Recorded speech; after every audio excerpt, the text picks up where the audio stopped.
for the moment, we are moving on to my favorite city in the Kingdom of Saudi Arabia, which happens to be Jeddah. And we are going to be in discussion with Dr. Muhammad Saud Al-Badr. And he is going to be talking to us about pardon me, Mr. Saud Al-harbi, and he is an academic in arts, and we are going to be talking to him about Janadriya. So assalamu alaikum and good morning. Walaikum assalam wa rahmatullahi wa barakatuh. Sabah al-khair. Good morning. Thank you very much for joining us. Now, Mr. Saud, tell us about Janadriya. Have you actually ever come to Riyadh to witness Janadriya for yourself? Definitely, Janadriya is a festival that every Saudi must visit. It's the most important cultural event that is held in Saudi Arabia to revive our traditions and customs. So definitely, yes, I've visited Janadriya. Indeed. Now, Mr. Saud, let me ask you, as you were just mentioning about how important it is for the Saudis to be visiting it so that they become more accustomed with traditions and culture within the Kingdom of Saudi Arabia. But in Saudi Arabia, as we know, that most of our major cities are extremely cosmopolitan, and we have a large number of expatriates who are residing here in the kingdom as well. How insightful do you think Janadriya Festival could be for them in order to know more about the kingdom? Well, definitely Janadriya is a place where you can actually see every part of Saudi Arabia. As you know, Saudi Arabia is a very diverse community and very diverse country. So the traditions and customs that we have on the north side of Saudi Arabia is not the same as the ones that we have in the south, and the east is not like the middle and the west. So definitely visiting Janadriya is like a hub for the Saudi culture, where you can actually go, instead of visiting each place on itself, you can go to Janadriya and discover all the other parts of Saudi Arabia, and you can actually discover the food that they have, the customs, the traditions, the folkloric dances that they have. So it is very insightful, it's very important actually, and I really encourage everyone to visit Janadriya. As you know, for us in our busy world now, everyone is busy with their work and is busy with their families, and they don't have time to visit each part of Saudi Arabia on its own. So definitely taking your family and your kids especially to visit Janadriya in order to discover our country, and actually to revive the traditions and customs of our country, instead of actually in our cosmopolitan life and in our modern life, we forgot most of our traditions and customs, especially the handicrafts and the folkloric dances and these traditions that we actually that actually builds our identity as Saudis. So definitely visiting these places is very, very important, especially for the people who are living in big cities. Absolutely. Now, Mr. Saud, since you happen to be an academic in arts, we do see that Janadriya is a wonderful, wonderful place for all of the art lovers as well, when it comes to the different forms of arts, be it on canvases, be it in pottery or poetry, whatever it is that the form of art that you must be attracted to, it is present in Janadriya. Tell us a little bit about the art scene as in your opinion. So arts is one of the, let's say, the most important and the most clear performance of culture.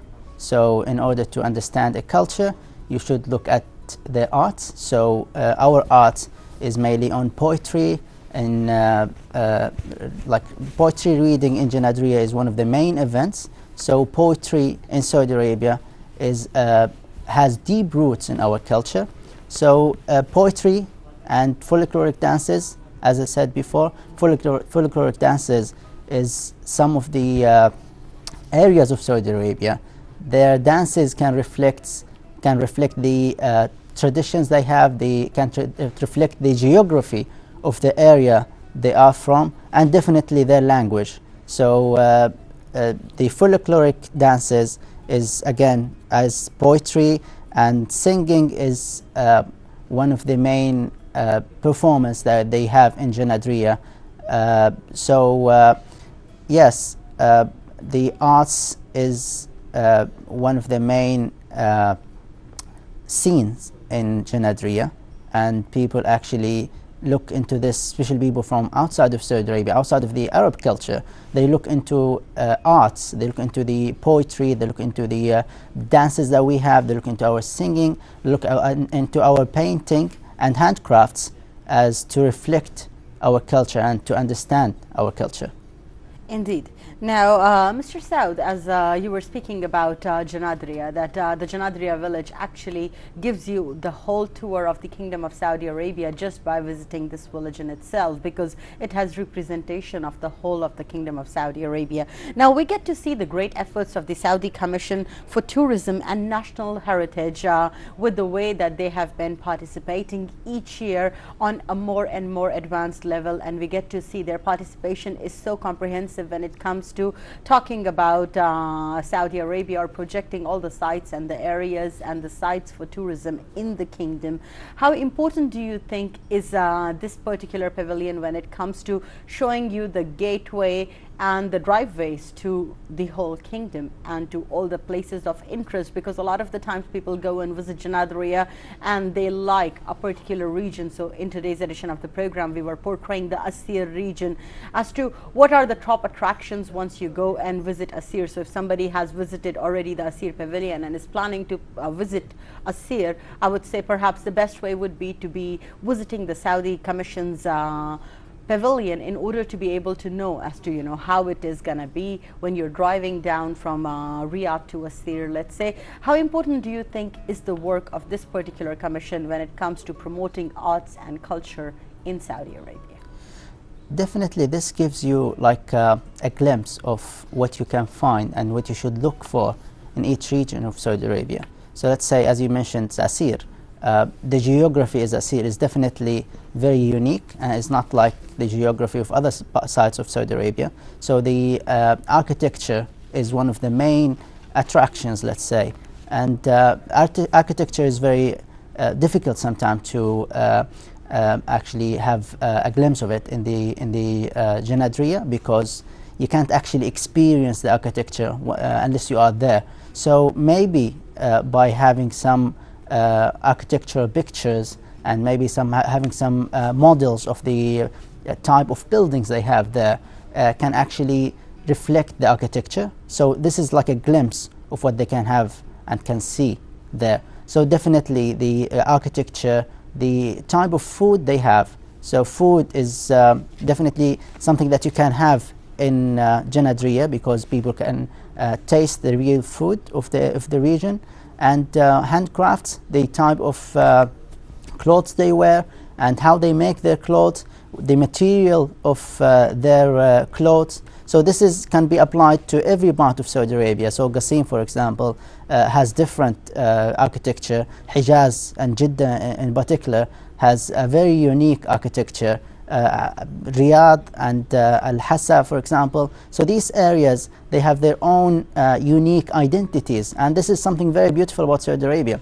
It's very rare to find a country that has that much of diversity and that much of differences in even their accent in Arabic language. It's not the same. So Saudi Arabia is a very beautiful country, and having this pavilion in the Janadria, and hoping that people from outside of the Arab countries, outside of the Arab culture, can come to visit Janadria in order to see the diversity of our country.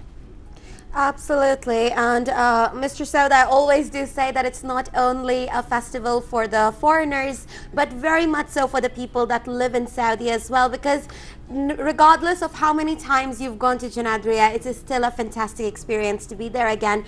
But now moving on forward towards all of these different ministries that we also have present in beautiful pavilions in Janadria, which are actually a learning experience for everyone, children and adults alike. There is the Ministry of Interior, the Ministry of Finance, plus we have the aviation pavilion as well, which is fantastic. The people can actually see the aircrafts up close. So all of these are not only educational, but you also get to learn a lot about the country and all of these different government agencies that are working tirelessly just to protect and defend us. So how important do you think it is for the parents to be teaching their children, taking them to all of these different ministries to help them understand the work that goes behind each different government agency? Well, the ministries being attending Janadriya is something very crucial and it's very important.